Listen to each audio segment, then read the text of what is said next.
Север. От реки Ома до левого берега Печоры – территория малоземельской тундры. Южные ее границы проходят по рекам Цильма, приток Печоры, и Пеза, приток Мизени. На севере берег тундры, который поморы называли Тиумским, омывают Чешская губа и Поморский пролив Баренцева моря Северного Ледовитого океана. При этом тундру полуострова Канин обычно называют Канинская тундра. В юго-западном конце ширина тундры достигает 140 километров, в северо-восточном – до 450 верст. Длина от левого берега Печоры по южной границе Даумских озер доходит до 450 километров, а по северной и северо-восточной границе – до 620 километров.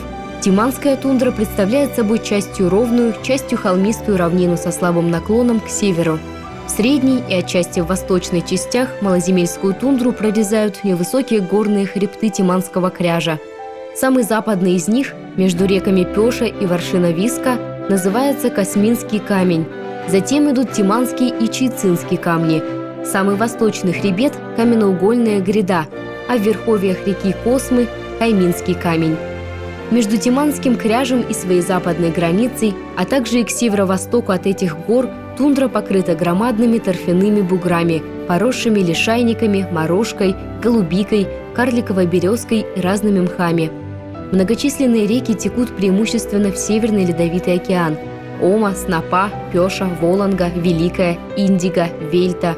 Имеется много рыбных пресноводных озер – Анутей, Индигские, Варшинские и Омские озера, а также Косминское озеро.